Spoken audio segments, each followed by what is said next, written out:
Something is happening right now at Chicago O'Hare, something that most people flying through there every single day have no idea is going on. It's not making front page news, it's not something your airline is going to tell you about, but it is quietly reshaping one of the most powerful airports on the planet. There's a fight happening, a nasty, expensive, deeply personal fight between two of the biggest airlines in the country. One of them is the reigning giant, headquartered in the city, name on the stadium, tens of thousands of employees. The other one got pushed out, got overlooked, and is now coming back with everything it's got.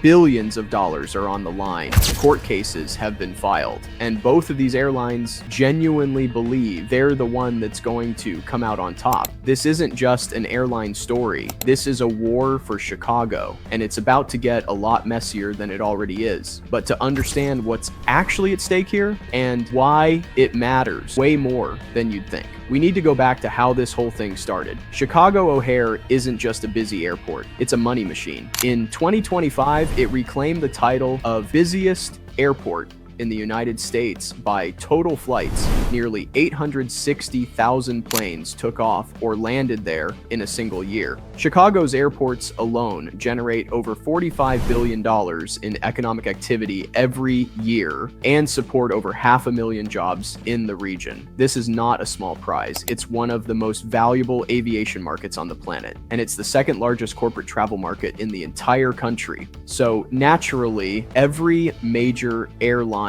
wants a piece of it. United Airlines has been planting roots in Chicago since forever. They're headquartered there. Their name is on a stadium. They have 18,000 employees at O'Hare alone. Chicago is their home base in every sense of the word. But United wasn't always the undisputed king here.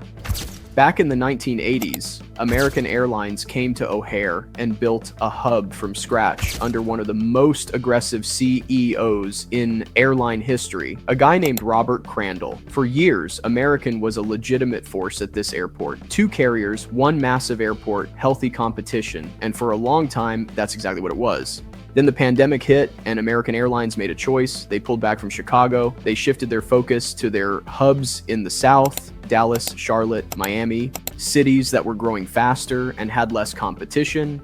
United, on the other hand, stayed. They kept investing, kept flying, kept growing, and while American was looking the other way, United quietly started taking over. By the time American realized what was happening, United had already built an empire, and now American wants it back. But that's where it gets really interesting, because the battlefield they're fighting over isn't the sky. It's a very specific, very expensive piece of real estate. And that brings us to the thing that actually decides who wins at an airport like this: gates. That's it. That's the secret weapon. You probably walk past them every time you fly and don't think twice. But in the airline industry, a gate is like a piece of prime beachfront property. More gates mean more flights. More flights mean more passengers. More passengers mean more revenue, more corporate contracts, and more power. At O'Hare, United currently controls around 97 gates. American has about 59. That gap isn't just a number. It's the engine behind everything else in this fight. Here's how it works. Chicago has a rule baked into a 2018 agreement with the airlines. It's called use it or lose it. If you're not flying enough out of your gates, the city can take them away and give them to someone who will. Simple concept, massive consequences. In early 2025, the city looked at how many flights each airline ran the year before. United flew more, so the city started moving gates in United's favor. 5 more gates to United, 4 taken from American. American didn't just sit there and accept it. They took the city to court. They filed a lawsuit arguing the whole process was premature and that the city was essentially helping United crush the competition. It was a serious case. American even had some solid legal ground to stand on. But here's the thing, this fight was happening in Chicago, in a courtroom in a city where United is headquartered, where United sponsors local events, where the political winds blow heavily in United's favor. And in September of 2025, a judge ruled against American. The gates went to United, but American wasn't done. The very next month, they turned around and bought 2 gates directly from Spirit Airlines during their bankruptcy proceedings. $30 million just for 2 gates. That tells you everything you need to know about how much this real estate is worth. And speaking of real estate, Chicago just broke ground on a brand new 19-gate concourse as part of a $1.3 billion expansion project set to finish in 2028. When those gates come online, the next round of this fight is going to be even more brutal. But the gate war is only half the story. The part that's going to hit your wallet, that's the route battle. Here's where things get almost comical. In late December 2025, American Airlines announces a bunch of new routes out of Chicago, including flights to Erie, Pennsylvania, Lincoln, Nebraska, and a small airport in Tennessee called Tri-Cities. Regular Tuesday stuff for an airline building out a hub. And then literally the next day, United announces the exact same 3 routes. Not similar routes, the same routes, same cities, same airports. It's like 2 kids in a sandbox, both grabbing for the same toy at the exact same time. This is what the route battle looks like right now. United is planning to fly out of 222 destinations from O'Hare in 2026, 175 domestic and 47 international. American is pushing past 180 destinations and targeting over 500 daily departures by spring. United's CEO Scott Kirby has been on record saying they plan to hit 750 flights a day this summer out of O'Hare. That would be the largest single airline schedule ever flown out of that airport. And American is matching him move for move, adding 100 new daily flights and growing their departures by 30% compared to the year before.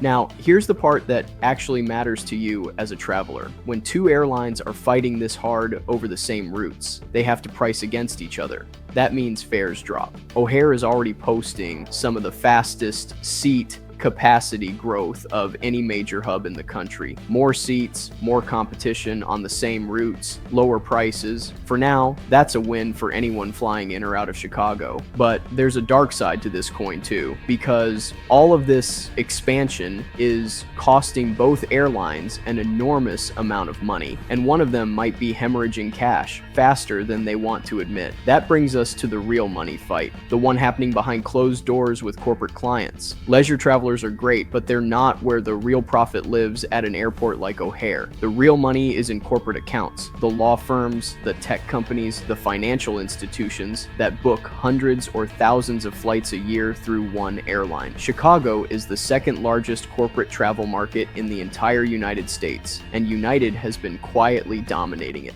United's CEO Kirby made a bold claim during an earnings call in January 2026. He said United pulled in roughly $500 million from their Chicago operations last year. And then he said something that made a lot of people sit up straight. He said American Airlines lost about the same amount, $500 million in the red, right here in Chicago. Now, American fired back immediately. They called those numbers inconsistent and unsubstantiated. They said they were gaining local market share and signing up more loyalty program members every month. So who's telling the truth? Probably a little bit of both. What we do know is that United has been investing heavily in the stuff that corporate travelers actually care about. New aircraft upgrades, expanded lounges, faster Wi-Fi, better on-time performance. They even have specific check-in areas designed around the kind of business travelers that fly constantly. American knows they're losing that battle right now, so they've been fighting back the only way they can by flooding the market with more flights, more destinations, and more options,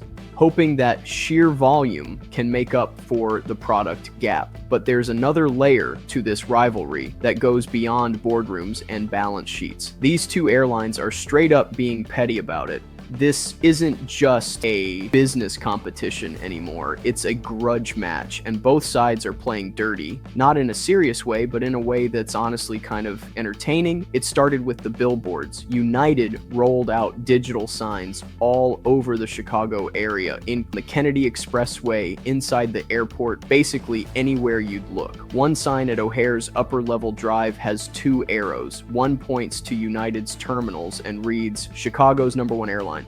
The other points to American's terminal and just says, the rest. They also ran a social media campaign where they openly invited American's frequent flyer members to ditch AAdvantage and switch to Mileage Plus, offering full status matches. It was a direct public invitation to poach American's most loyal customers. And then there was this moment. American put out a statement bragging about their 480 daily flights out of O'Hare. United responded by putting up a sign that literally said, check notes, we have more. The CEO of United, Scott Kirby, is known for talking trash. He's on record saying things like, we're drawing a line in the sand, and even hinting that American might eventually just give up on Chicago entirely and pull out. American's response, they filed a lawsuit that included the line, and I'm paraphrasing here, that United's long-term plan for O'Hare basically has no room for American at all. United's president sent a memo to his own employees saying American had been neglecting Chicago for years, and that their lawsuit was just a desperate last-ditch move. This is two of the biggest companies in the country going back and forth like this, on social media, in courtrooms, on billboards, all while the rest of us are just trying to find our gate. And all of this pettiness is actually driving something much bigger, something that could reshape how this airport and this city operates for the next decade. But here's the thing nobody's really talking about. This war might actually have a way out that benefits everyone. So let's take stock of where things actually stand right now. United is ahead. There's no way around it. They have more gates, more flights, more destinations, more corporate contracts, and a stronger brand presence in the city. They won the court battle over gates. They're investing billions into the airport. They're hiring thousands of new people. On paper, United is winning this thing pretty convincingly.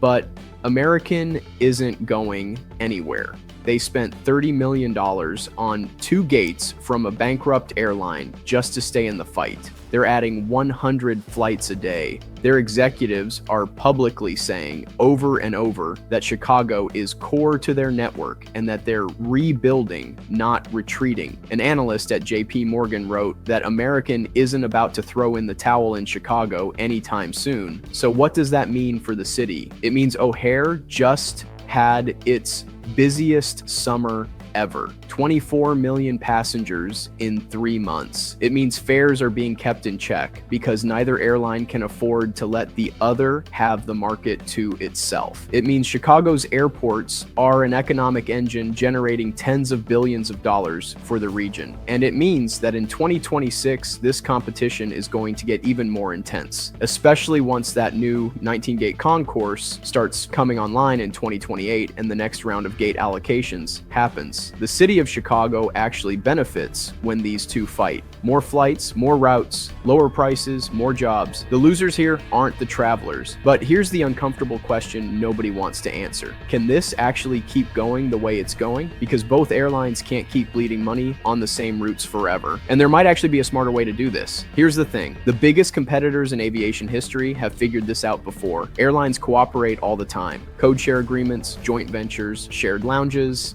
Delta and Virgin America built one of the most successful partnerships the industry has ever seen before Virgin got bought out.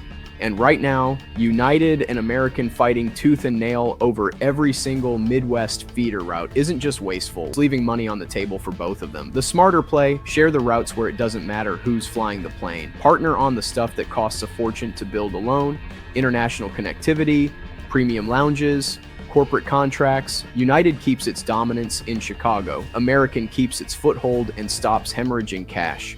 And Chicago keeps getting the benefit of two strong carriers instead of a monopoly that would eventually mean higher fares and fewer choices. That's not a fantasy. That's just how the math works when you stop fighting over every inch and start thinking about growing the whole thing together. O'Hare is about to get bigger. A lot bigger. New concourses, new gates, new capacity. There is room for both of these airlines here. The question isn't whether they can coexist. It's whether they're smart enough to figure that out before they bleed each other dry trying to prove a point. Chicago is watching, and so are the rest of us.